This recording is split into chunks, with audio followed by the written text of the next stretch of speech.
गुरुजी, कभी कभी ऐसा सिचुएशन आता है कि जैसे कि मुझे पता है कि वो काम बाद में ही होगा, लेकिन मन में एक हलचल सी हो जाती है कि जब तक वो हो ना जाए तब तक अंदर एक सुकून नहीं मिलेगा या दूसरे काम में मन नहीं लगेगा। तो इस चीज़ को कैसे हैंडल करना चाहिए? देखिए, ये बहुत ही प्रैक्टिकल बात है। इसको तो एक्सेप्टेंस से ही हैंडल करना पड़ेगा, इसको हमें समझ से ही हैंडल करना पड़ेगा। क्योंकि ये जो बेचैनी है ये हमारी पुरानी आदत की वजह से है, कंडीशनिंग की वजह से है।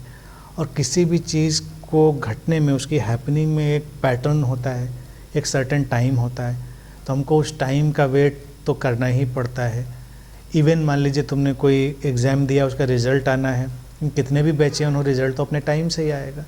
तो इस बात को तो अपने को समझाना है और एक्सेप्ट करना है कि वो तो टाइम से ही आएगी चीज़, वो तो हमको, और उस टाइम के बीच में अपने को इंगेज करना चाहिए और क्रिएटिव चीज़ों में या और जो हमारी अच्छी बातें उनमें अपने दिमाग को लगाना चाहिए। तो क्योंकि ये इसमें बहुत डीप चीज़ नहीं, केवल आदत है, कंडीशन आदत है। क्योंकि वो टाइम अपने जो प्रिसाइज इवेंट है उसी पर होना है उस चीज़ को। इसको साइकोलॉजिकल नहीं बनाना चाहिए, क्योंकि कई लोग इससे बहुत परेशान हो जाते हैं। मान लीजिए तुमको कहीं ट्रेवल पे जाना है, तुमने टिकट बुक करी है, तो टाइम भी फिक्स है, ट्रेन हो, फ्लाइट हो, वटेवर, उसका टाइम फिक्स है, इसी टाइम पे वो जानी है।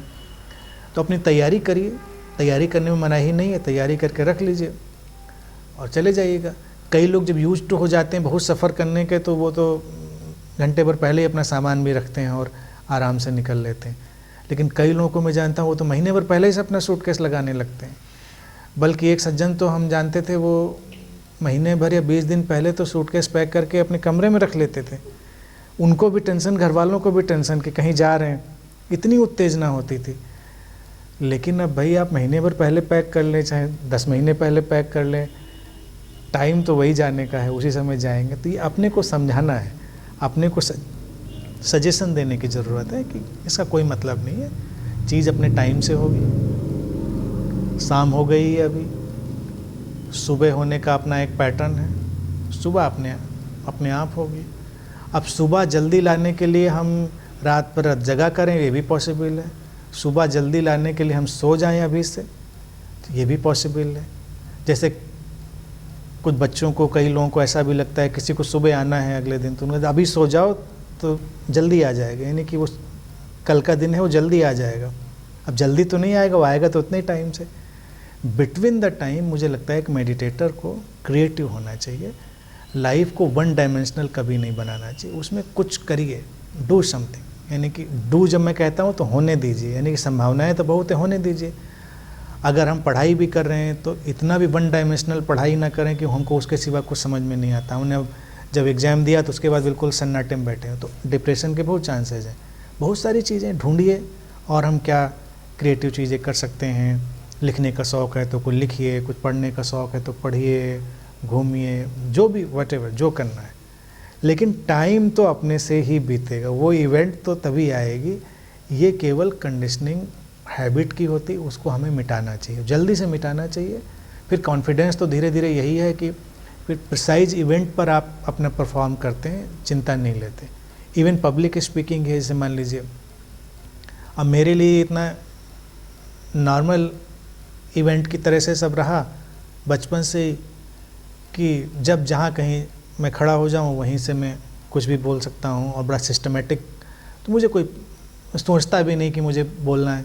लेकिन किसी को अगर अभी एक इनविटेशन आ जाए कि भाई आपको फला तारीख को एक लेक्चर देना है, तो वो प्रिपरेशन में जुट जाता है, नोट्स बनाने में, तैयारी करने में और तमाम प्रैक्टिस करने में। उसमें उसके हाथ पैर फूलते हैं, पसीना आता है, ट्रेम्बलिंग होती है, बड़ी दिक्कत होती है। अब सवाल क्या है कि अगर हम इसको एक नॉर्मल हैपनिंग की तरह देखें तो आप बैकग्राउंड में सारी प्रिपरेशन करिए, लेकिन जब इवेंट सामने होगी तो आपका वो सारा एक्यूमुलेट होके निकलेगा। वो भरोसा करिए, वो ट्रस्ट करिए। तो किसी भी चीज़ को एक बार कर देने के बाद या हो जाए तो पीछे हट जाना चाहिए।